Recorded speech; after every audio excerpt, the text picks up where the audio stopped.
watching animations, and it's hard to abstain from giving our opinions, though we're not classically trained. But we're gonna do it anyway, so just prepare your brain. Buckle up, cause it's the smear campaign. Hey, whoa, I'm you're talking about some sort of a ratatouille over here? We got a problem here. We got a problem. Welcome back. It's Smear Campaign, blurring the lines between reality and animation. We're getting better at this. I'm Esperanza. I'm Sam. Wow, welcome to the podcast, sons. Sons, daughters. It's our new fan all name. of our children. Well, Esperanza, we watched Ratatouille. We did, Sam. I'll say it. Would you like to tell the fine folks at home what happens in the movie? I'd love to. The quick summary. Oh, boy. Okay, there's a lot of, background to this movie. You had to be there, honestly, but... Alright, okay. I guess that covers it. You had to be there. You would have liked it. So it's pretty crazy stuff. So there's a rat. He likes to cook, but then his dad doesn't like him to cook. And so he stays home, and he that's never the cooks whole again. Movie. Yeah. But there's like an old lady. They're all living in her house, but they're not supposed to go near her, right? Yeah. This definitely does happen. And then the rat wants to cook. His name's Ratatouille, by the way. His name is Ratatouille? No, his name is Remy. Oh, yeah. Oopsie daisy. His name is Remy Ratatouille. Remy Ratatouille. He wants to cook, shouldn't go near the humans, but he does anyway. And then he ruins everything for all the other rats, and they all get lost in the city and can't find each other. And then he makes it big as a chef in a restaurant through unlikely circumstances of white people. And then everyone lives happily ever after. Yeah, that pretty much sums it up. So Ratatouille is a 2007 film from Pixar Animation. What a classic. Everyone's favorite guys and girls hanging out at the top of the food pile.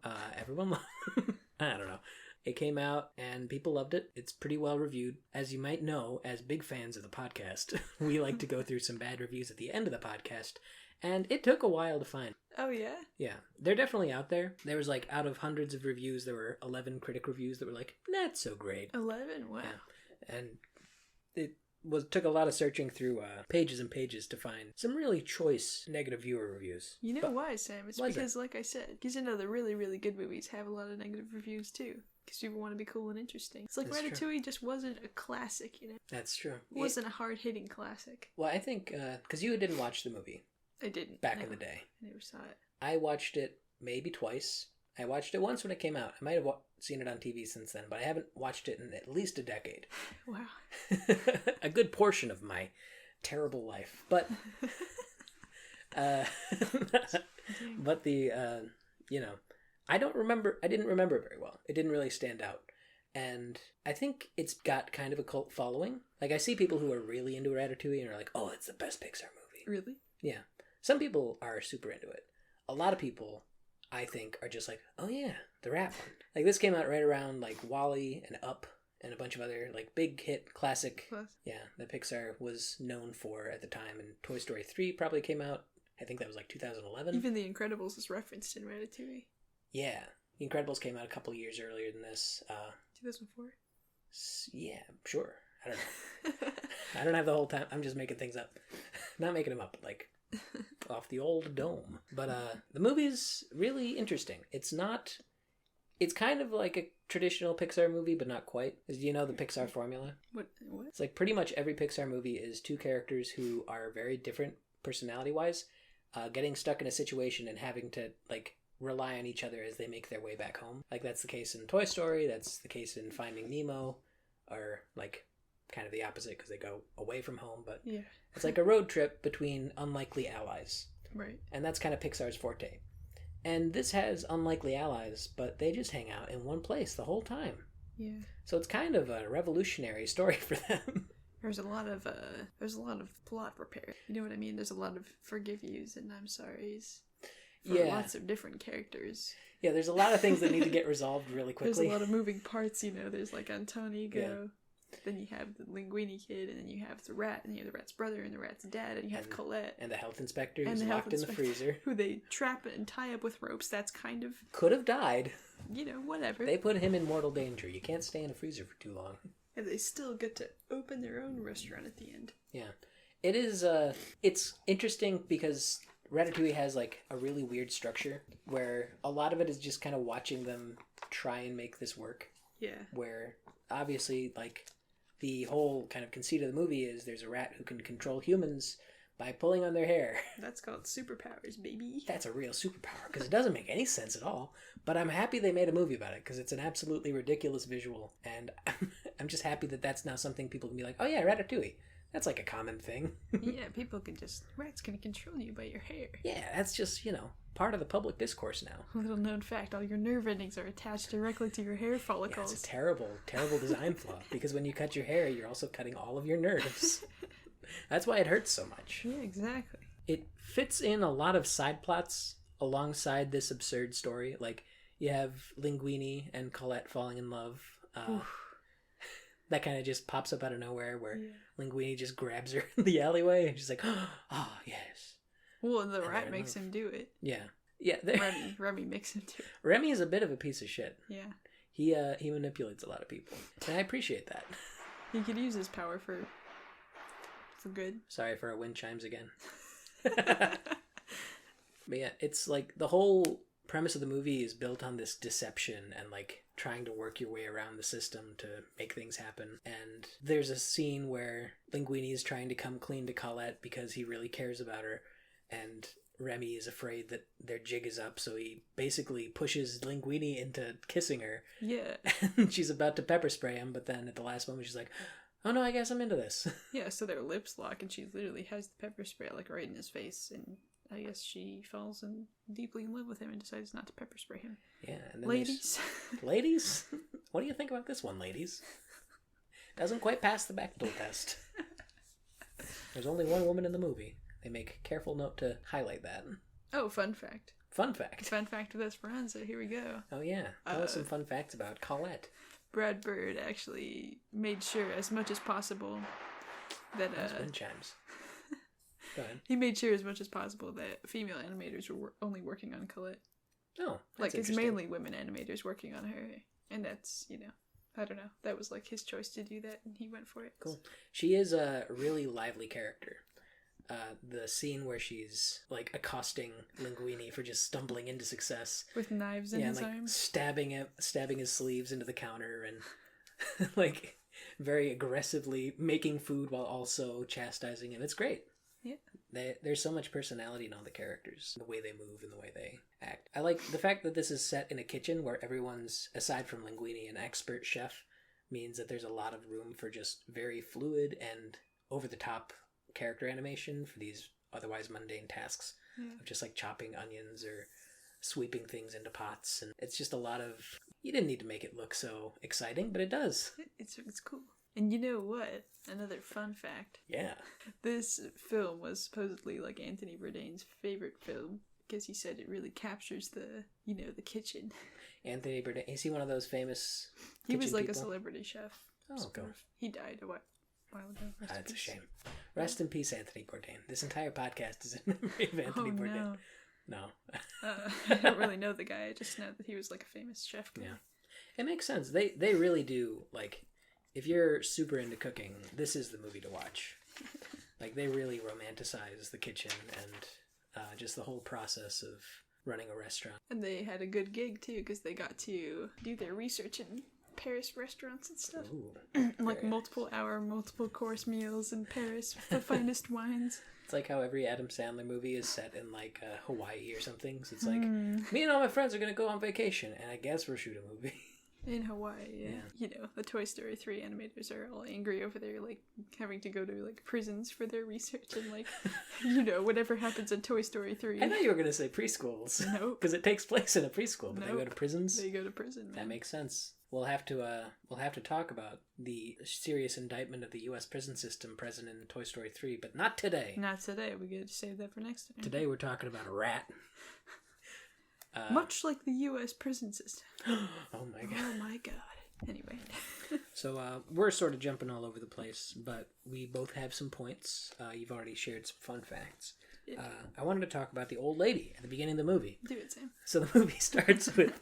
the movie starts in the worst way, which is a snapshot of Remy in an action scene saying...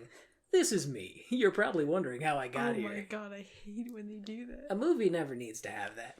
Because, like, I don't know. Just start the movie. They just pick the most ridiculous points to have him voice over the scene that's already happening before us. Yeah, I guess because Patton Oswalt is this big get for the movie, and as a rat, he doesn't talk a lot.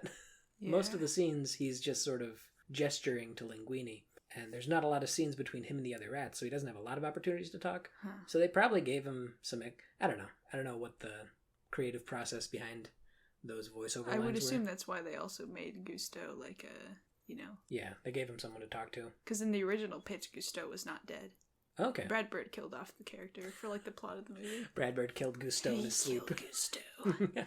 But he wasn't supposed to be dead. Yeah. Which, I mean, makes sense when you hear the reason he dies in the movie. He dies of a broken heart or whatever. It's just real sad because he got a bad review. And then he gets an even worse review because he died on the kitchen floor or something. I don't know. He got one bad review and killed him. One bad review from the guy who gives bad reviews to every place. But, then he goes on to be Remy's spirit advisor or whatever. Yeah. And, Remy gets to talk to him a lot. So. Yeah, that gives him stuff to do. But I think, those scenes where he's just voicing over scenes, because there's a really egregious one at the end where they're literally talking over stuff while it's happening. Yeah, it's like, we don't... Oh, my God. Yeah, I don't know what Pixar thinks we need as an audience, and maybe some people do need it, because apparently they had to change the way this name was pronounced on the signs. Oh, yeah, that's right. They were worried that the common public wouldn't be able to pronounce it properly. So they spelled it phonetically. Ratatouille? Ratatouille. Ratatouille. Two-aisle. Two-aisle. Is it Toy Story 2? Ratatouille 2? Ratatouille 2. Ratatouille Story 2. I'm just a stupid American. I don't know how to pronounce this fancy French bullshit. But I guess, that's one of the things that I think the movie could have done without, is like Remy talking to us. Like I felt no connection to this rat, regardless of what was happening. I felt no connection to the rat. I was not connected to this rat. I was really hoping to build a connection with this rat, but it just didn't quite happen. No connection was made. But once they actually cut to the stuff going on, they show Remy and his family on the farm, and he's invading this old lady's kitchen to fuel his food lust. To find saffron. Yeah. And there's this great moment where they reveal themselves and the old lady sees them. And rather than like scream or do the sort of thing you'd expect an old lady to do when she sees a couple of giant rats hanging around her house, she grabs a shotgun and just starts blowing holes in her own house, eventually caving in the entire ceiling, revealing a whole horde of rats. And it's so ridiculous. It's so and then over she the top. Screams. Yeah, well then she... Yeah. But then she finds herself a gas mask to gas the house. Even though the rats are already gone. Like, I just love that, like, there's no reason any of that needed to be there. Yeah. They could have just had her scream, and then, like, the other rats are revealed, and then they get out of there, but they just She's also, with the shotgun, is the reason that Remy gets separated from his family, if you recall. It's true. It all lines up. It's all part of the plan. Coming together. God's plan. It's just such a great choice to be like, rather than do any other scene where some old, like, frail lady sees a rat and freaks out, let's give her like a little moment of success where she just starts shooting them down. Oh yeah, we were pointing out the fact that like people in France in this movie are just like so, rats are just so loathsome. Yeah, they have a shot where there's a rat store, a rat killing store. Rat. And it's just got, like, dead rats hanging in the window. Yeah, the display in the window is literally just rows and rows of dead rats. We were speculating if that's just a thing in France, and maybe the reason they made the movie in France is because, like, they got a real problem with, like, really hating rats. Everyone there just hates rats. Yeah, they just put on their big rat-stomping boots and go off into the streets hunting for rats. For rat hunting. I hope I find some rats today. I'd really love to squish their little brains out. I'd really like to kill some rats today. I will buy a rat carcass and dress up my own pet rat. And then tomorrow I will kill him, like I killed his brother. What do you say, my friend? He's like, yes, of course. There's another scene where the rat comes out, there's a rat on the street, and everyone's like, ah, and then he falls into the sewer, and you hear people passing by saying, oh, what a disgusting, filthy rat. Yeah, they really got to comment on this, regular little bit of vermin that you'd see on the streets anywhere. POV, you see a rat on the street, what do you do? Oh my god, is that a rat? Oh, what do you think about it? Not that vile creature in my city. Oh, that despicable thing. It could never be a chef. Even if it's finding some small success now, it has to realize that it's not valued the same as a human life. Come on, all rats need to realize this at some point. And this is just passerby talk too. Yeah, they're just having a time. It's a casual conversation. Yeah, like, anyway, you want to go get groceries? Go get baguettes and Wanna put them go in little paper bags? Some hon baguettes. Oh, check it out. It's a mime. Other French things. Oh man. There's some fun French stereotypes throughout the movie. There's where Remy's like looking through all the different places and he sees two people immediately falling in love with each other and passionately kissing. And after one of them tries to shoot the other with a gun. Oh yeah. It's very passionate people over there. It's a toxic relationship, bro. Yeah. Tag yourself. Lots of toxic relationships. Tag your relationship in this movie. Mine's the relationship between that big hefty rat and Ratatouille. I mean Remy. Remy, directed by Bradbury Ratatouille. It's my first time seeing the film. Cut me a break. Cut me some slack. In my defense, I hope we can talk about the fact that, everyone's totally cool with the fact that rats are cooking in the kitchen until they're not. Like, the big food critic guy. Oh, yeah. That's, I guess it's hard to find a resolution where the critic knows about the rat and is also okay with the rat and is also a sane person. Right. There's a good number of people where Linguini's trying to explain the situation. There's the all is lost moment at the end where he tries to tell all the other chefs, like, just believe me, it's this rat. This rat's powerful. Oh, they all walk out on him, including his lovely GF. Yeah, including old Colette. I don't know. And then the food critic at the end loses his job and all his credibility, but he's happy, And he invests in the new rat-themed restaurant that has all the rats cooking in it. Yeah, they're really going all out with this rat aesthetic on the new restaurant. And it's like, your last restaurant was literally closed for rats. And now you're really flaunting that. You know what's funny, Sam? Is that they tried to do some marketing brands for this, but no food company wanted their food to be in the movie. Yeah. Because they didn't want it to be associated with rats. And then they just mentioned Chef Boyardee at some point. Oh yeah, this movie's got a weird kind of message. It's got hatred for Boyardee. Yeah, because the whole premise, like... The side plot. Yeah. Chef Skinner, who is the current owner of Gusteau's, is trying to franchise the name out to this, like, frozen food company, and they want to do different frozen foods all over the place, including an Asian-style one that was Mexican just... one, too. Don't forget about that one. Yeah. Just, like, very, like, on the... on the nose, yeah. On the verge of being like, ooh, maybe it's definitely do Newman's own sort of thing, huh? Yeah, it's going for that kind of, like... There's even, like, a Colonel Sanders looking one for fried chicken. Like, they're sort of making fun of various brands where, like, the face doesn't mean anything because it's just associated with whatever they want it to. Yeah. And the movie really has a problem with this. And obviously Remy's kind of a snob, and he prefers, like, this classical idea of the romanticization of food, which frozen foods can't really accommodate, but... Could never happen. But, like, at the same time... Chill out, man. What's wrong with a franchise? Some people should, be able to afford this shit, yeah, too. Not everyone can go to this one restaurant in gay Paris. Okay. Some people are stuck in their own homes, and they just have to buy some cheap stuff on the fly, and maybe they want something with a little bit of quality control. Yeah, and maybe they're in Kentucky, and maybe they want some finger-licking chicken, as it's called. Or maybe they want the Asian one. I don't know. In Kentucky, Sam? I don't know. I don't know. Take that, Kentucky.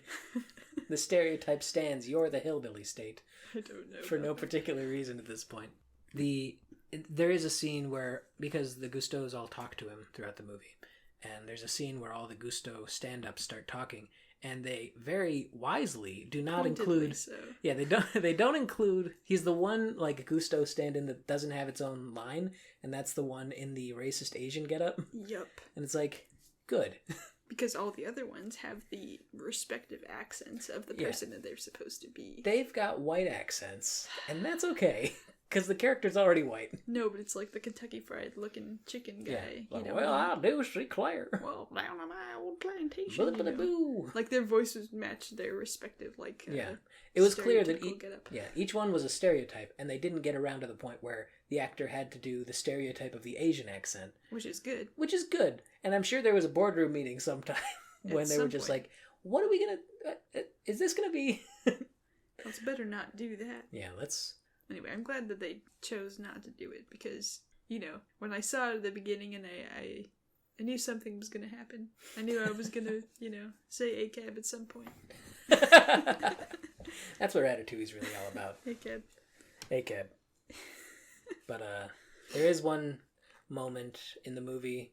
The one black chef in the kitchen does at one point say, "Ooh, this is some bad juju." Oh my god. It's like, why do you have him say that? And for what? That's like his one line And why in the does whole he movie. say it? Why would you do that? I don't know. Yeah, something about that guy joining the circus or whatever. That's like his backstory. Yeah.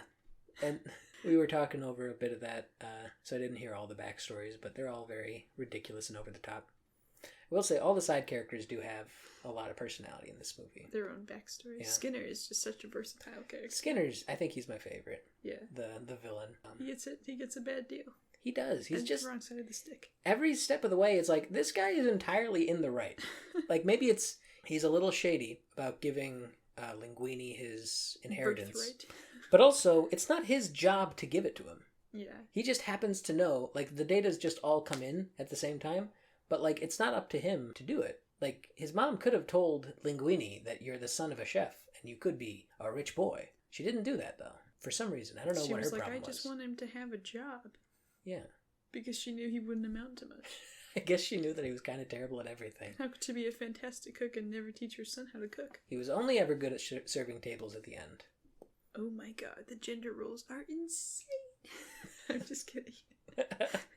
She never taught her son how to cook. Boys need to learn how to cook. Teach your boys to cook, moms out there. It's time moms start listening to this podcast. Not the moms. Not the moms. Don't make them listen. All the parents need to teach their kids how to cook. Dads. Dads and moms. Get your son on the barbecue. Get your daughter on the barbecue. And folks in between. But Yeah. don't cook them on the barbecue. Don't eat your children. Anyway. That's the message of the podcast. PSA. It's very important people understand. I'm glad we're talking about this. We're doing a good job. I mean, we're talking about food, which is pretty close to the movie. That is true. And speaking of food, Yeah. we didn't get done talking about Skinner yet, Yeah. but apparently all 270 different dishes that are shown in the movie were all made and photographed in real life and then eaten. I feel like the people making this film were, They were having a good time. They they got a were good having job. a great time. The ones who made Finding Nemo had to study fish for thousands of hours. These people got to eat. Well, these ones also had to, research rats and whatnot. Yeah. I mean, it's all the same people working on all the movies. Yeah. So I'm sure they also know how fish move. But they had to go to Paris and do, one of them did, an internship. Brad Bird did a 2-day internship. Brad Bird went to France and stomped on 50 rats just to see how it looked. Then he hung them up in the window of the rat killing shop. So that's what it looks like. Photograph for reference. This one's for the movie, this one's for my personal collection. Oh no. Brad Bird, what are you doing? Bloody old beeswax. Birds gotta leave the nest. Well, we're not birds, we're rats. We're just fitting into the culture. Yeah. Skinner's name is a fun little allusion to the Skinner box, which I picked up on halfway through the movie. Which, if you're not in the know, it's a psychological test for rats where you give them this little device that can create food, and depending on how I think this is the Skinner box. It's like you control their reward, and so you can kind of test for different types of behavior. So it's sort of like a Skinner box as an allegory or something is like basically completely manipulating someone into doing things in like a very controlled environment.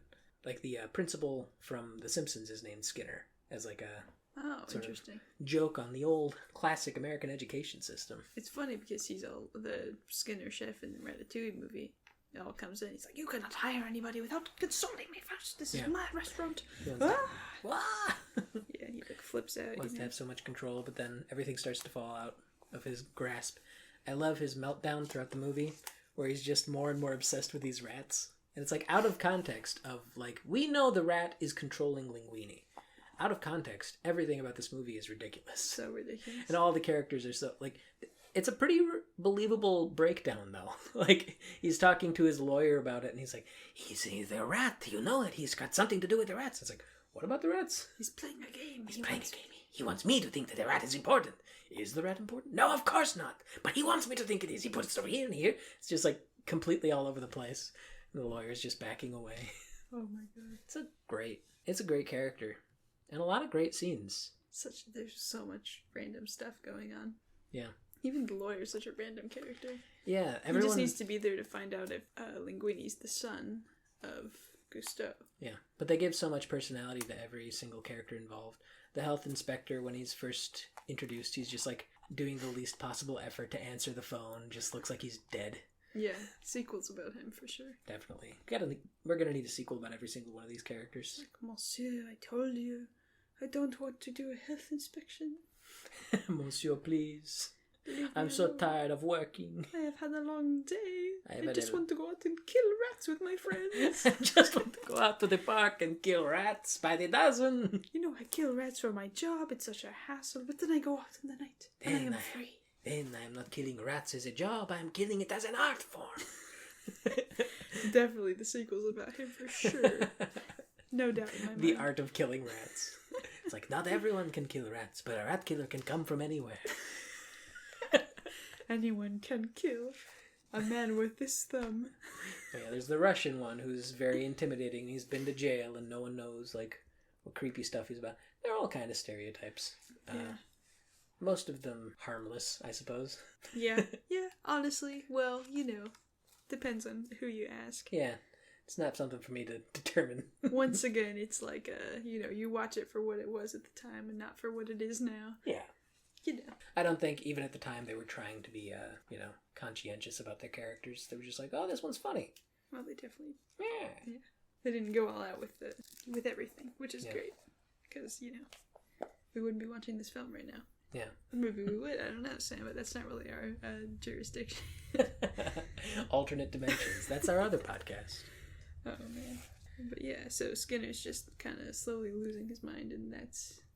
Yeah. You know, it's fun. And he does everything right. Like, I can't think of a thing that he does that's objectively, like, the wrong thing to do. Yeah. And right at his bottom, at his rock bottom, he's just standing on the corner trying to get to his new job and gets splashed with water from the bus. Yeah. You know, whatever, man. He's just trying his best. He's trying to help this restaurant not get overridden with rats. Yeah, and then he gets kidnapped by rats alongside the health inspector in what is truly a horrifying image of the health inspector's car being infested with rats. That's so scary. It's ridiculous. Oh my god, and they're all running over the top of his car. They had a lot of fun making this. I feel like there's a lot of very, like, unspoken humor to the world of Ratatouille. Like, I think because watching it as a kid, I don't remember it being so zany. Like, I thought it was kind of a little slower and a little less fun. Yeah. And some of the reviews that we're going to bring up kind of reference this, where it's not quite the same kind of, like, crowd-pleasing family picture that you'd expect. Like, it's kind of more mature, but kind of less mature, and it's, like, just a really weird tone. And, I don't know, I like it a lot. Yeah, I feel like, I don't know, they put out some movies that are just like that, you know, that don't exactly click with an audience, which is why it's not a classic, dude. I don't know. But it is a classic. Some people would, some people would say it's a classic. And I think it's a classic. It's more of a niche classic than it is like a, you know, an Incredibles or a, you know, Toy Story or Didn't whatever. set the world on fire, I guess. Cars 1, Life is a Highway. I've never seen Cars. It's a movie, you know. I thought it was a classic, so. I guess it is. For some people it is. It's old enough merchandise to be a classic. Talking cars, Thomas the Tank Engine could never. Did Thomas the Tank Engine ever sue Pixar? Thomas himself? Thomas and friends. You don't want to deal with Thomas. His friends are right around the corner. So anyway, Ratatouille. One thing I like that is a very kind of classic element of animation is the way they play with size and perspective. Because there's a long history of mice in cartoons. Because it's fun to imagine little things being like big things to little things. Yeah, because we're getting a bunch of rat POVs, huh? Yeah, there's a lot of rat POV shots. Imagine if you were a rat and something goes terribly wrong. There's a lot of wrong. Yeah, there's only a few scenes of Remy kind of running around and like dodging things and things, but they're all very well done. It's like that's something Pixar's always great at, is just like executing on gags and goofs. In terms of like those kind of action scenes, they always do a pretty good job of that. Not to be that guy, but I feel like that first one went on for so long. Where he's in the kitchen just dodging everything, and he almost gets put in the oven, he almost drowns to death. There are so many instances where that rat could have died. Yeah. He just, he almost kicks it like at least 10 times before we even find out who the fuck he is. That rat is a lucky son of a bitch. It goes on for such a long time, but it is very well executed. Yeah, I think that's true. It does kind of go on for a while. And but I love when Skinner is chasing Remy through the streets, and he's got the little paper in his mouth, and he's running from place to place, dodging along lampposts and jumping into trees and gliding off the gust power of the paper. Yeah. That's one of those things that you can't really do outside of animation that is very fun. Yeah. And interesting, and makes you kind of... It shows a certain understanding of the physicality of the world that's the movie's taking place in. That we don't see. And it's definitely like a utilization of, the plot of the movie too. Because when he's all alone, we see from his point of view that he's just like freaking out, Yeah. The kitchen's no place for a rat, dude, because the rat would be fucking dead. Yeah. But whenever Linguini's in the picture, everything's okay because he's like safe in his little chef's hat, even if it's a little, Yeah, it goes into the dichotomy of rat versus man. Is he a rat or is he a Muppet? It's mostly the biggest issue I think about all the time. The plight of the rat is something that I'm very often worried about. I was going to say the hat was a little claustrophobic, but he's still safe in there, you know what I mean? It's similar to the womb, if we're going to go into the metaphor. Oh my god. There's a lot of great shots and a lot of great little moments. I noticed that in Ego, the critics... Anton Ego. Yes, Anton Ego. In his little study, it's shaped like a coffin. Oh, yeah. Yeah. That was a fun fact in all those things, too. Yeah, it was just like a fun little detail I noticed. It was like, oh! Because he writes killer reviews. Because he's dead inside. Or that he writes killer reviews. Because one of his reviews can literally kill a man. It did. It did kill a man. And it did, Sam. And that's very sad for him. Yeah. They really highlight just how miserable the critic is. Yeah. Which I think is very accurate to critics in real life. In contrast to the fact that he's happy at the end when he doesn't have to criticize people all the time. Well, there's an interesting little, bit of insight about that idea of, the Ratatouille bringing him back to his childhood memories, and how what he really needed to be happy was to sort of let go of this high-minded, esteem and this desire to be impressed by every restaurant, given something completely new, just returning to something simple that pleased him as a child is just enough. Not to be that guy, Sam, but have you ever seen Phineas and Ferb? I have. Do you know how Doofenshmirtz sometimes get those little flashback scenes in his head about his poor little German town he used to live in? I do remember those. That's exactly what that little flashback reminded me of. Yeah. Same energy. Just a sad little German boy. I think you hit the nail on the head. That's exactly. I was like, whoa. They really took this one. This is taken from Phineas and Ferb 5 years later. Can't believe they ripped that off. How dare they? But yeah, that's how I felt about that. But yeah, it's fun to catch that stuff. Well, because this is Smear Campaign, and we have a legacy that must be upheld. Of course, our friends demanded of us. In the time-honored tradition of Smear Campaign, this is episode 3. The fourth episode recorded. I should remind people that the first episode we're not going to be implementing. We also haven't posted any of these anywhere yet. And you also never hear them. You're also not going to hear this one, especially. If you're listening to this, we are dead. Yes, and so are you. We're going to cut right to the end of the twist, is that you were dead the whole time. We've actually taken refuge in your body. So maybe stop listening to podcasts all the time. Yeah. Go out and live your life, all right? They rot your brain, man. Yeah. Listening to people talk? What are you, crazy? All the voices are in your head. It's just like Remy. And that's the issue at hand. So we got some negative reviews just for fun. I like this movie a lot. I think you said it was like a 6 out of 10. I had a good time, though. Yeah. It's fun. Maybe a 6.5. I'm going to be generous. Yeah. There's definitely things that are not great about the movie. Things that it could have done better. I was down to kind of just go along for the ride, but it is kind of a ridiculous setup. I think for its time, it was a little too quasi. A little wacky. A little too crazy for the kids to get into. But nowadays with all this alt culture and TikTok and whatever the kids are doing, All that old culture. Whatever, man. The kids they could get behind something wacky like this. If a movie came out about a rat taking over a restaurant today, people would be like, hell yes, queen. Slay, you won't. Slay, you won't. I bet you won't. Go off. Chunk Watch 2020. Chunk Watch, we'll get to the Chunk Watch at the very end. There's some definite chunk to be watching out for. So Cameron T gave it a 1.5 stars. A rat wants to be a chef in Paris. He finds a bumbling human to help him achieve his dream. It's so zany and nonsensical. Few of the character motivations make sense, especially the main female chef. I found myself saying, "What?" in confusion several times throughout. I couldn't find one character I wanted to root for.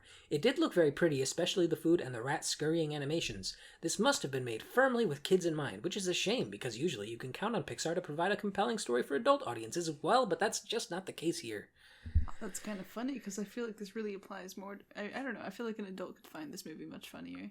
Yeah, I think that a lot of it is, like, appreciation humor versus, like, in-your-face kind of jokes. Yeah, because there were a couple things that I was like, oh, well, I never would have understood that if I was a kid. The Chef Boyardee comment was, like, a very very understated thing. Like, a kid wouldn't know what you're talking about. I would have had no clue as a kid. Like, what the hell? You might recognize Chef Boyardee because it's, the best food in the world as a kid. But a kid wouldn't, like, brand place like that. The connection is a little more, I guess, nuanced, or just, like, you kind of gotta be aware of the implication of Chef Boyardee rather than just, like, what it is. I feel like it's like one of those few Pixar movies that has, like, no children voices at all. Because there's not even a single child, like, in the entire film. It's all adult voices. Nothing relatable, really, for kids. Yeah. I mean, except for it's a talking rat. Yeah, I mean, most of the stories are about, like, adult characters, at least. I think that's actually... Pixar tends to do more stories about older people. But, yeah, they do usually have, like, at least one kid insert. Like, even if it's not the main cast. Yeah, like in Up. In Up. Yeah, it's about the old guy, but there's the kid. Yeah, and Andy in Toy Story. Right. Everyone's favorite kid. But there's also, like, a baby voice, and then there's Sid, the evil child. Yeah. Yeah. I don't know, there's kids, but there's not even a single child in this film. This is very much about, like, adults living their lives and trying to pursue their passions in a career that's, like, very... puts a lot of pressure on people and kind of breaks them down. Which is something that I think we can all appreciate now. Yeah, and I didn't watch this as a kid, but I feel like as a kid I would have been like, what? Okay. What the fuck? The increasing pressures of the kitchen. Wait, is that a rat? Although now, when I'm in food service, I'm like, those customers suck. They're just so mad that they don't have something new and inspired to eat. We didn't even mention, there's the whole impulse of the, one of the big things that, like, sets off the movie is that customers are just like, we've had everything before. We want something entirely new. I feel like annoying American people, too. Yeah, like, what the fuck?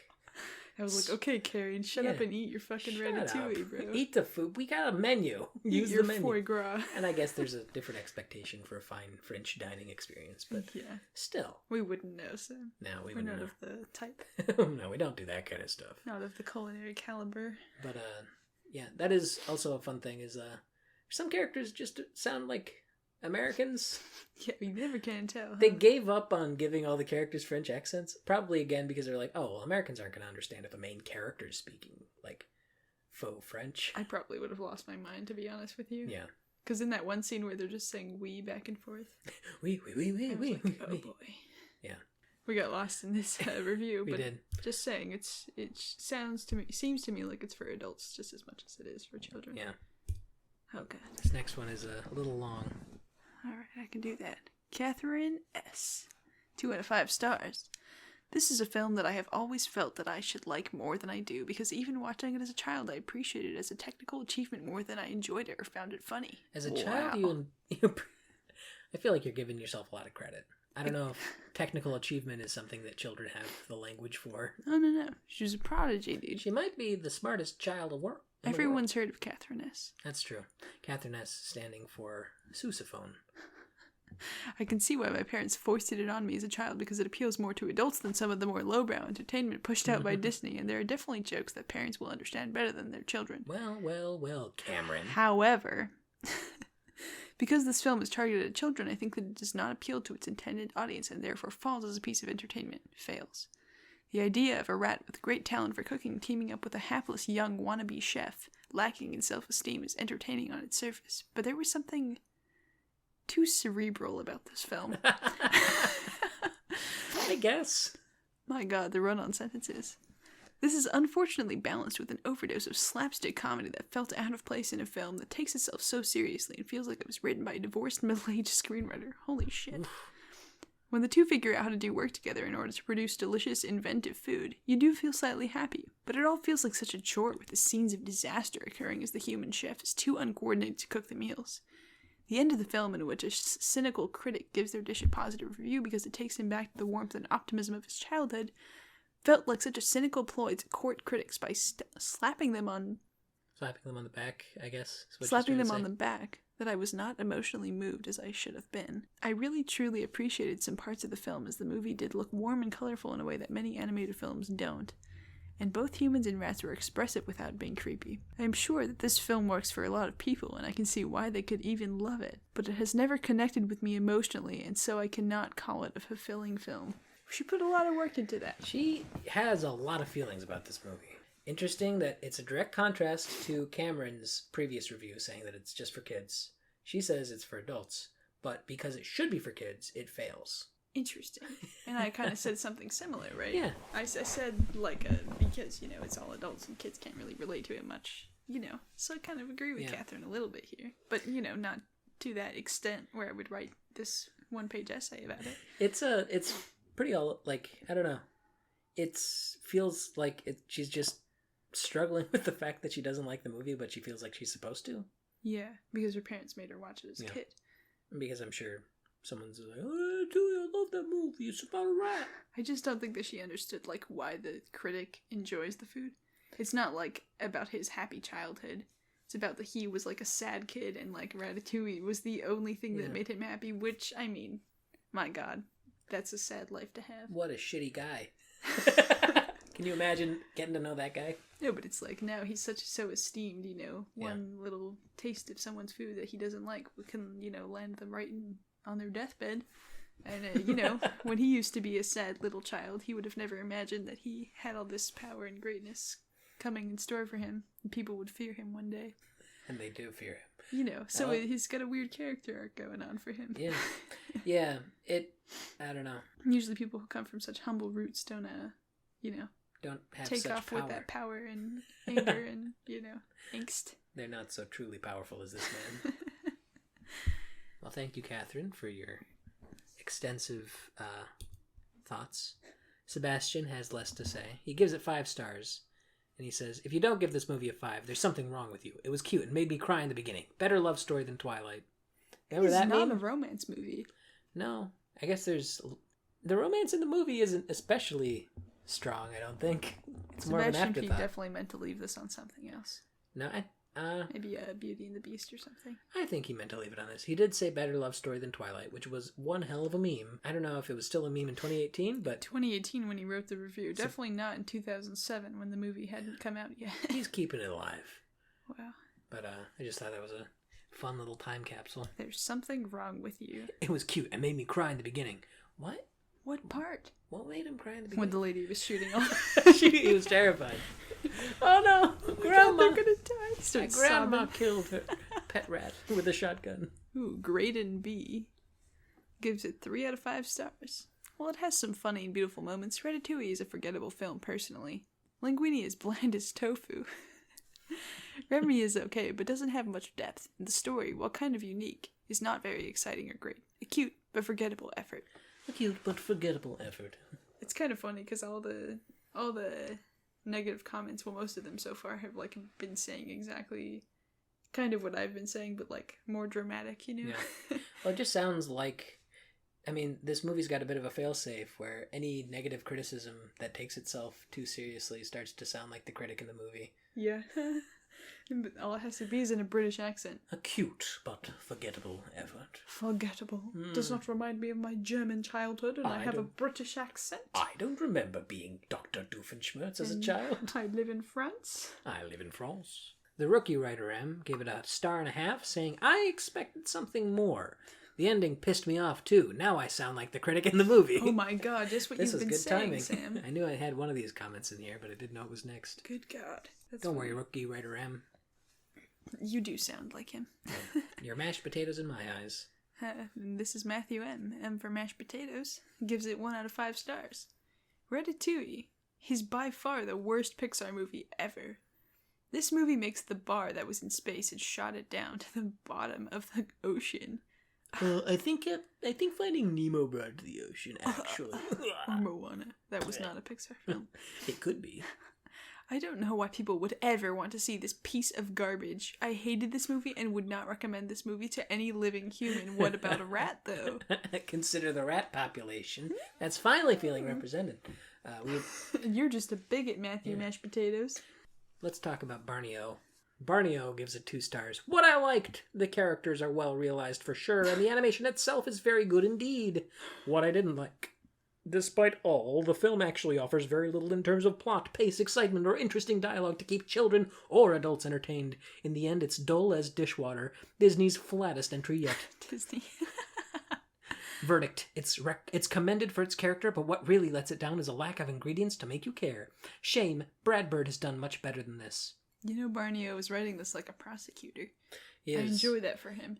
Barney considers this to be, like his platform to really determine what is or is not valuable in this world. He's like the critic, and we should listen to him. We should. I didn't mention Brad Bird's got an interesting kind of career of movies before this. He has done good stuff. He's done a lot of good stuff. He did The Incredibles and The Incredibles 2 eventually, but he also did The Iron Giant, which is a classic, and unfortunately, very sadly, failed in the box office to such a degree that it shut down an entire sort of Warner Brothers animation studio. I've not seen it, Sam. That's another one to check out sometime. But he's got this weird fixation on exceptionalism, where all of his movies are about people who are just better than everyone else. Yeah, just the talents. Yeah, and they need to be given room to be better than everyone else. Like the central conflict in The Incredibles at the end is the normal guy wants to give super suits to everyone, and that's an issue. It becomes an issue because his way of doing it is by releasing a giant robot that he can beat as a demonstration. But it's if he just sold them... Ad placement. Yeah, if he just, put up a little marketing campaign for superpower suits, which anyone would want... Yeah, it wouldn't have been so bad. I feel like there would be no reasonable way to justify the incredible people being you can't do that. There's all these... Infringing on our franchise. But we're the special... there's a whole moment at the beginning where they're everyone's special. And then the kids being well, that means nobody's special. And that becomes a running theme in the movie. And it's kind of oh yeah, I guess not everyone can be special. And it's the same thing here, where it's everyone can be a chef. And at the end they're oh, not everyone can be a chef. You hit and but you they miss. Could come from anywhere. And so, anyone can be a chef. But to be a chef, you have to make good food. Yeah, well you've got... Remy's got a special magic talent, where he's got an extensive sense of smell that gives him fancy cooking techniques as and you powers. Do when you're a rat. But Linguini never becomes a chef because not everyone can be a chef. And it's but it's not what's even the that. message? It's anyone can cook, and honestly, anyone can cook. It might not be good, but they can still do it. But as in a treat. Yeah, but in the language of the movie, they're by the end they give up on anyone can cook. Yeah, basically they just do away with say, that whole... a good cook can come from anywhere, which is kind of in the same vein, but also still saying some exceptional people will come out of somewhere you don't expect, which is what happens in the movie, because a rat is good at that, but it's still kind of exclusive. I don't know. It's one of those mathematical propositions with the conditions. But yeah, it's interesting. It's just one of those things that comes up a lot in Brad Bird movies, which is interesting. It's a little Ayn Randy for my taste. Why don't you just build a road straight to my house? I don't know. I know who Ayn Rand is. Edward K. 3 out of 5 stars from Edward. He says, reviews from the students in the after-school film club at the Tibetan Service Center of New York. KT. Cultural chauvinism is not in short supply in the movie Ratatouille. The evil and malevolent characters all speak English with heavily French accents. Wait, it's set in France. Why are they speaking English? The French is also stereotypically portrayed as rude. This cultural chauvinism is very disrespectful to the French people. LT. Cultural chauvinism is alive and well in the movie Ratatouille. The movie portrays the evil characters speaking in English with heavy French accents, while the good characters speak English perfectly. So Who are we to say that this is wrong? It is true. Most of the characters, aside from Colette... Yeah, I was going to say Colette speaks with a French accent. She speaks with a French accent, but the main characters speak very American accents. Patton Oswalt just sounds like Patton Oswalt. And I think that's, his own choice. Yeah. It's just, that is one of those things they do. It's like in Aladdin, where Aladdin is... American. kind of American. He And like Jasmine's American "Hey, too. Jafar, what are you doing?" And Jafar's like, "I come with this," and he's got like more of an accent. Yeah, to I feel his like voice. only the villain has the accent, which is Yeah. why, you know, I mean, at least in this film, it's not only the villain that has the French accent, which I think Yeah. is a better choice than it has been in the past Yeah. for Disney and Pixar. Gusteau also has a heavy French accent. Gusteau, Colette, and you know the Russian chef. Although that's not a great you know portrayal of anything ever. And then also there's the other chef who, you know, also has a French accent. The Yeah, Pa- there's plenty of pastry French boy. people in the movie. It's just the main characters who like are the exception. Yeah, just the rat and the white boy. Yeah, like when he's like, "Oh, I don't know what I'm gonna do." It's like, "Aren't you in France? Yeah. Weren't you born here? Isn't your father a French chef?" And it's worth noting that the Russian guy is played by Will Arnett. So, you know, American actors have no problem just Yeah. making shit up. Yeah. But, you know, Just, Patton Oswalt just didn't want to go for that Yeah. vibe. It's just an interesting like it was probably a decision of like the American audience is gonna want to hear voices that are like not too. Oh my god, I don't understand this accent. It's too foreign, too ethnic. This French accent is too ethnic for my tastes. Shake my head. Dude, because people really do be thinking like that. They're Yeah. like, I will not be brainwashed by this French propaganda. I will not eat that bread. Do not eat the bread, bro. I don't care how it sounds. I'm only eating white bread from now on. Oh, great. It's good for me, man. Congratulations, you're dead. Thank you. Anyway, that was Anyway. a tangent. Thomas H. 2 stars. It's loud, boring, and dreadfully inaccurate. Why are there American-sounding Frenchies? Oh, here Another we go person again. mentioning this. Well, we've already spoken about it. It's entirely fair. I don't know. It's just funny how people are like questioning the logic of it. Yeah, I would say that you shouldn't judge the movie just on the accents of the characters because it's really a big deal for them to get like these, you know, they have all these passions and dreams and all these big animations going on, and you're just like, oh, well, their voice actors suck. I'm like, well, it's not about the voice acting, really. Yeah. I mean, it is a little bit. That's a part of it. That's something worth like addressing. Yeah. I think if they didn't do all the French accents, then it would be still distracting, but not in the same way. Mhm. Like, I don't think there's a way they could make a movie set in France with clearly like an American audience in mind that wouldn't in some way kind of contradict itself at some point. I was just gonna, like, I just meant like it was a big deal for them to get some big shot actor for the role. Yeah, Because they needed the money for the movie to come in the box office. Yeah, they gotta get that marketing budget with the big voices and the big names. Yeah, so we get like Ian Holm and we get Patton Oswalt and Will Arnett and all these folks, and like, you know, they can do whatever they want basically because they're fucking famous. I hope that's not exactly how it goes. I hope they still follow the voice director. Well, I'm sure they do, but Yeah. also they get some say in it, I'm sure. Yeah. But I'm not going to sit here and tell you that I know what's going on ever. I don't know. I don't know if it's something the actors decided or if it's something like the directors or producers decided. Because I do think like, I don't know. I feel like some of these actors could have tried a French accent or like made something up. Like, because actors do that all the time. But specifically like this very accessible like family movie about a talking rat, they probably wanted to have it as like stay as accessible as possible, and if that means that the main characters who you're going to be spending the most time with still sound American even though it's in France, it's like that's a little like line of broken rationale they're willing to break, I guess. Yeah. But once again, yeah, we're watching it for the, you know, the time it was made, and that was definitely a choice they made. I don't know if it would still hold up in this yeah, I think climate. nowadays they would probably want to go for something more authentic just because that's more kind of in vogue and more expected at this point. In vogue, that makes Yeah. it sound like it's a trend. Kind of. For Disney it probably is. Oh yeah. Like, I can't imagine they're like, oh, we gotta do it. It's so Well, important. yeah, they just said they make movies to make money, right? So, Yeah, they're in the business of making money. capitalism. What are you gonna do? What are you gonna do? Participate? Jen Zen gives it 3.5 stars. Compared to other Pixar movies, Ratatouille is no masterpiece, especially not on a thematic level. However, as a film hanging out in a DVD compartment somewhere ready to be viewed when there's nothing else to do, Ratatouille brings home the cheese. Okay. I don't know if they like this or not. They gave it 3.5 stars. This person's like, you know, I didn't watch it in the box office, so but I purchased it for the home. Yeah. You I get a when I'm cheapo bored, version. It's fine. Yeah. Whatever. It doesn't make me like think about the end. So that's good. Masturbation. Yeah. Why would I say that? I don't know. Let's keep going. When I'm bored, it's fine. When I'm bored, whatever. Oh man, modern G. Ooh. Ooh. 3 stars out of 5. Meh, you know. Pixar is more into creating art than fun movies nowadays, which really lessens the entertainment value. Dang. Holy crow. Take that, art. Wow. And this is like the oldest review there's been so far, to be honest. I think they keep going down. That's a very strong statement for Modern here to make. Yeah, Mr. Modern. Good old Modern. Pixar doesn't really want to make fun movies anymore. They just want to make art. And I love that as like a derogatory term.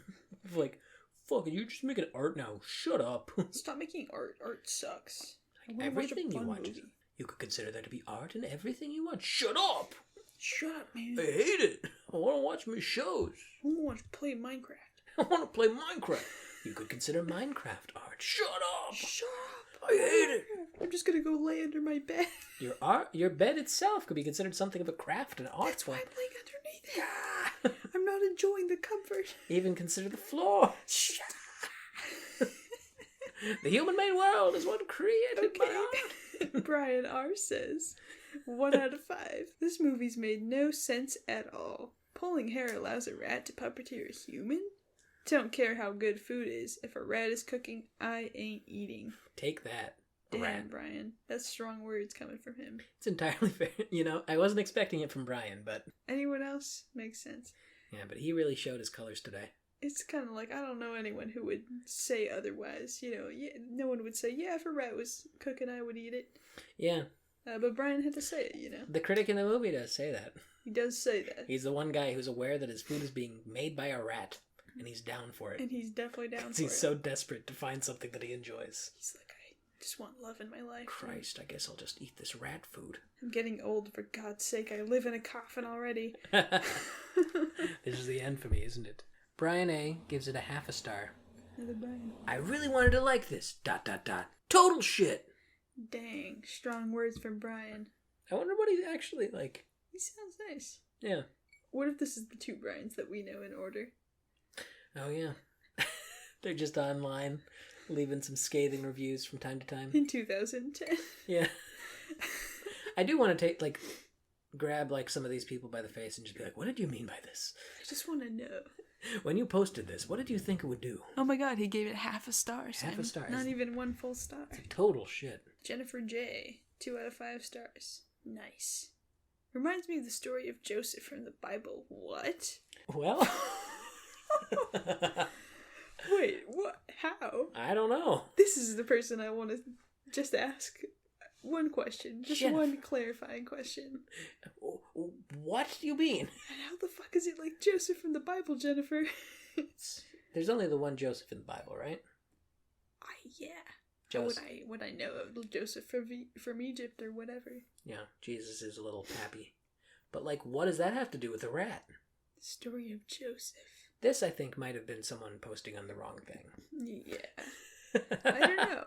I think that this was meant to be left on Prince of Egypt or something. Yeah? Because it is the story of Joseph. Almost. So it could remind her of That's a few generations off, but yeah, Wait, basically. what is Prince of Egypt about? It's about Moses. Moses! Yeah, I've never seen Prince of Egypt either, dude. I gotta watch that one, too. Joseph. I want to know how it's like that story. Maybe Joseph in the Technicolor Dreamcoat? That's another Joseph in the Bible. Oh, yeah. I guess that... No, that's the same Joseph that I'm talking about. Oh. Joseph in the colored coat. So he has the coat, and then his brothers sell him as a slave because they're jealous of him because he's their dad's favorite. The Bible's fucked up, man. It definitely is. And so then he gets taken to Egypt as a slave, but he's so smart and cool and kind that everyone wants him to be at the top. Just like Remy. Just like Ratatouille. Because he's at the top of his head. Remy. Right at the top. Right at the top. Speaking to the brain, we the Pharaoh. It out. I was thinking of Joseph from Jesus' dad. Oh. He's the other one. I don't think he has much of a story. Yeah, he's not much of a story. He gets character. cocked. He's definitely like a side character. He's a side character in his wife's story. He's definitely a one and done. They just brought on the actor for the day. He's a double side character because his wife is just a side character in the life of Jesus. Yeah. He's played by Jeffrey Katzenberger. Just shows up for a second. Ah, man. Tilly Z gives it 2.5 stars. Didn't like it. The storyline was silly and I hated it. The characters were boring and dull. Linguini's voice didn't raise or change tune or that kind of stuff the whole time. Boring. Linguini's voice didn't raise or change tune or that kind of stuff the whole time. Why is his name Linguini? Isn't that an Italian word? Yes, it is. Isn't it a French movie? It's just be meaning noodle. I mentioned this while we were watching, but there's an old Punch-Out game where all the characters are just really basic stereotypes, and the Italian guy is named Pizza Pasta. I remember you telling me this before. And his name is like Linguini Alfredo? Is that what his name is? Really his name? Yeah. I think it's something like that. Which is funny because his mom's name is not that. It's like Renata Piata or something like that.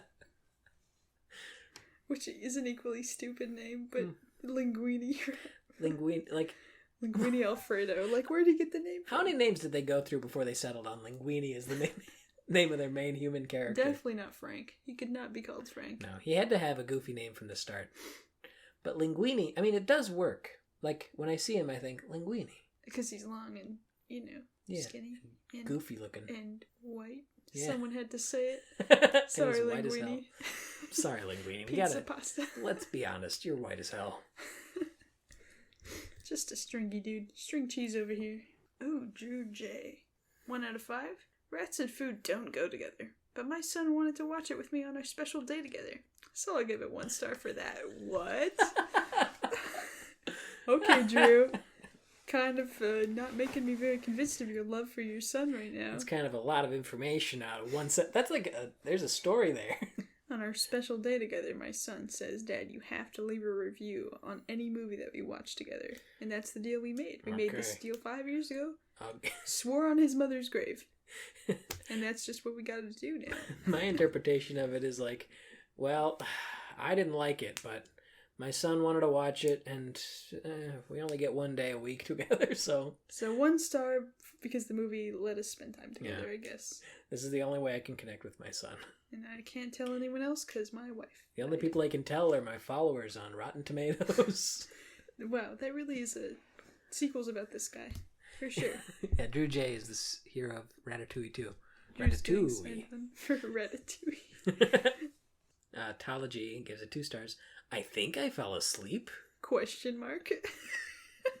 Well, Tala. Well, did you or didn't you, Tala? This tells me a lot about the movie, Tala. Tells me a lot about you as a person. Derek L. gives it 1 out of 5. This is the first and only Disney/Pixar movies I've ever seen that I wanted to walk out of. Usually these ventures have terrific entertainment value for both kids and adults, but Ratatouille was awful in large part due to bad casting. Patton Oswalt is the devil. Holy shit. Well, okay then. I guess he's a controversial figure. There was, I didn't think to copy this one, but there was a 5-star review that was like, who doesn't love Patton Oswalt? Oh my, the juxtaposition is forthright. These two gotta get together. That guy's definitely a demon, the one who said Patton Oswalt was... Yeah, he's hiding something. Tavis B gives it 3 stars. Disney Pixar should make sure not to return to France in any of their future ventures. I think he was just mad because he had to work at one of those restaurants they went in to review for the movie. Oh, he's just mad at the staff. He's like, can you guys not come back because I don't want to serve you again? Guys, you suck. So this is French accent for sure. Yeah. You should not come back to France. We'll leave us to kill our rats in peace. Don't send more tourists to come and kill our rats. Leave us to a Ratmageddon, where we kill all of the rats. You know it's fucking rat time. You and your stupid rat movie you don't realize. I'm sorry, Tavis. I'm sorry that they gave you a tough time. I know you're just trying to make a living. Maybe next time, Tavis. For Ratatouille. Georgie T. 3 out of 5 stars. If you like the poster, you will enjoy the movie too. Smiley face. Thank you, Georgie. Okay, but it's 3 out of 5 stars. So what? I guess you kind of like the poster. Maybe he did not like the poster, and that's the subtext here. And it's sarcasm all the way through and through. Ugh, Georgie's got too much stuff going on. I can't keep up with him. Well, that's all the reviews. This one was kind of all over the place. What are your final thoughts? What's your final sort of takeaway from the movie? Well, I've already given it my esteemed Esperanza score. 6.5 out of 10. Nice. Mostly for, I think the animation, it was good. It had like those weird, like, subtle lighting and... Yeah. I don't know. It was fun to watch. Yeah. It was silly and I was just like, what? Sometimes, but it's not an angry confusion that some of these reviewers have. Yeah. It's mostly just like, that's so silly, because why would they choose to do that? Why would they make a movie about a funny rat? Like, the idea is already silly, and they just took it, ran with it, and crossed the finish line with it, and they did it. If I had to give it a score, I'd probably give it an 8 out of 10. I like it a lot. It's not like a phenomenal, like, wow, my life's changed forever, but it's really wonderful. And I think the fact that it's so bizarre and strange and still gets that big budget treatment is something that I appreciate. Yeah. We gotta end the show with the Chunk Watch. Chunk Watch 2020. Yeah. What was Remy's brother name? Like Emil? Emil, yeah. Emil was one hell of a chunk. Remy's dad had a bit of chunk to him. Gusto, of course. Gusto. Oh. That's a chunk you wanna lunk out for. Damn. Just absolutely packing the dump truck ass. But I didn't look, of course. No. Or I looked respectfully, excuse me. You look with admiration, but always. Nothing else. Always. And also, that hefty rat has to be honorable mention for sure. Oh, yeah. The test tube rat. Hefty rat. The big boy rat gets a special recommendation from the Chunk Watch. And he deserves it. Yeah. Hire this man. Hire this rat. We got a problem over here. We got a problem? We got a bunch of rats over here. Anyway, Chunk Watch 2020. Thanks for coming to the show. We're going to keep it up, no matter what anyone says. And no one's saying anything, because we're not putting it anywhere. We're going to have to put it I'm going to have to find a place to put this stuff eventually. And I definitely will. Then you guys can say terrible things about it if you want to. Yeah. Leave us some negative reviews. We want to read them. We do want to read them. Eventually. But our feelings are fragile. Yeah. Leave some negative reviews, knowing that it'll cause a lot of harm. Anyway, this has been Smear Campaign. Bye.